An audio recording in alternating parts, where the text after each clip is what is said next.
back to the channel. If you're just tuning in now, this is a part two of a three-part series where I swapped the engine out of a 2011 BMW 535 xDrive.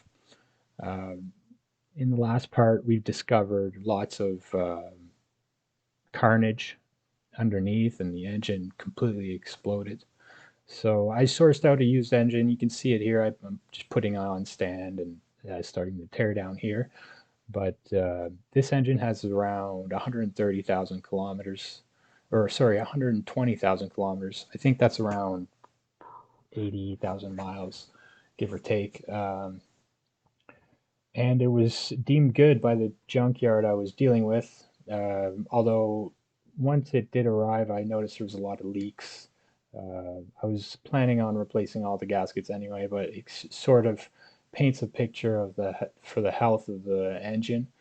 So I wasn't too impressed to see things like the valve cover gaskets, the oil pan gaskets, and the front crank seal was actually leaking. I mean, like I said, I was going to do these things anyways, but it usually, gives you an indication of how the engine was taken care of by the previous owner. Uh, I start to see some other clues as well. For instance, when I remove the valve cover, there's a little bit of tarnishing, um, and you can tell the oil hasn't been changed frequently, or I mean, maybe just as BMW recommends at 25,000 kilometer intervals, which I believe is too high, but that's beside the point. So yeah, we started with the valve cover gasket. Like you see there, I took everything out, the coils, the fuel lines, the wiring harness, all that, get that out of the way, and then started disassembling, or sorry, cracking the bolts free. And I usually do that opposite of the tightening sequence, just to make sure I don't warp anything, and then I can kind of zip them out with an impact. And finally, it came free. Like I said, there was some pretty heavy leakage running down the engine, and also the the serpentine belt was soaked in oil. So I'm glad I'm doing this now. Now I know what I have. You see here, the new gasket lays into a groove on the valve cover, so it's really important that you clean all the oil out of those grooves and make it nice and dry, maybe with some brake cleaner, and put the new gasket in. I actually put a thin coat of silicone on the valve cover gasket before putting it on. I know that's an unpopular opinion, but from experience, I've had brand new gaskets leak, and it might be because the cover is warped, but I just prefer, for peace of mind, it lasts a lot longer in my experience. So I put up the sequence here for you to see. This is the tightening sequence. So if you're loosening it, you can just start with the highest number and work your way down the opposite. And I posted the torque. I'll post the torque on the screen here. I believe it's 8.5 Newton meters. So just going through the motions here and torquing them slowly but surely. It's quite the long process, but I can tell you it's a lot easier to do it now with the engine on the stands.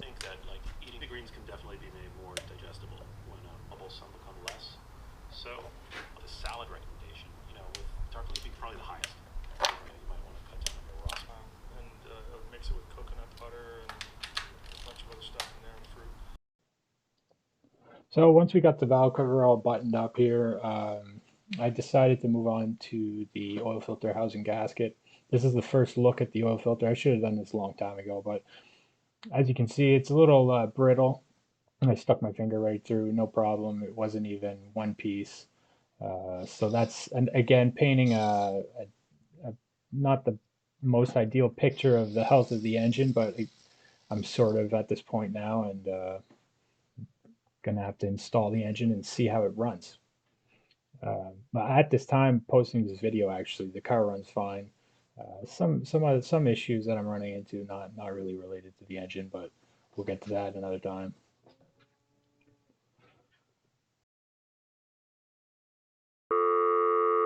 So yeah, just going to clean this big mess up first and then torque these down. It's 22 Newton meters. They're steel bolts, so you don't have to replace them. After that, I started tackling the front main seal. I don't actually have the tool for this job, the appropriate tool. I had to get a little creative. Uh, for the rear main seal, which I didn't get on camera, but I sort of used the same tactic here. You drill a small hole in the face of the seal in the center and screw in a couple screws and then try to pry it out. But unfortunately, like I said, this didn't work out for me. I had to use some other resources. So I use this little piece here. It's part of my uh, slide hammer. And I decided to cut a few notches in the lip of the hammer so I could grab onto some screws in the seal, uniformly pull it out, and it worked out for me. This wouldn't be possible if you had the engine in the car, so it's not really a good alternative to the tool. Uh, so just a heads up, I do end up buying the tool after some time, as well, as you can see here, I use a cone and sort of an adapter for a wheel bearing installer, and I sort of tap the seal in. But over time, that seal did end up leaking, so I don't recommend you using that. I do recommend you buying the tool and doing it correctly because it just saves you some headaches. That's what I had to end up doing, and um, I think you could get away with it, but if you have the seal that is a little bit wider, which you have two options with the N55, uh, the wider one is definitely tougher to get out, and I would recommend you getting the seal. So after I got that all buttoned up, we moved on to the oil pan. This is pretty straightforward. I had a bolt kit that I had ordered from GermanParts.ca. They supplied me with the bolts and the gasket, the Felpro gasket. These uh, these bolts are one-time use, so you cannot reuse them. They're stretch torqued. Uh, so once I removed the oil pan, I just cleaned it up with some cleaner here. It was a little oily. After 100,000 kilometers of leaking oil, it gets pretty dirty. So I'm just flipping the engine now just so I can get a better angle on it. I like to have it upright when I remove it so that all the sediment and everything uh, pools in the oil pan. Because if you flip it beforehand, then all that stuff goes back down and leaks. It doesn't leak, but it leaks down into your cylinder walls and stuff. And it's better to do it the other way. So these torques here, this is, as you can see, it's for 36, metric 8 by 36, but some of them are longer. So the torque is actually, instead of 90 degrees for the final torque, it's 180. There's just something to note because these have a tendency to leak. And just like the valve cover on these, I do recommend putting a small amount of silicone, like I said, a thin layer, just for peace of mind. And I find it just seals better. If you finish this job and then you put everything back together and the oil pan leaks, then you have to drop the subframe and whatnot. So that's all I got for you on this part. The engine's ready to install, and that's what we're going to do in part 3. So thanks for watching. Like, subscribe, and comment whatever you think about this content and what you'd like to see. It's some type of projects you'd like to see in the future. So again, thanks for watching, and I'll see you next time.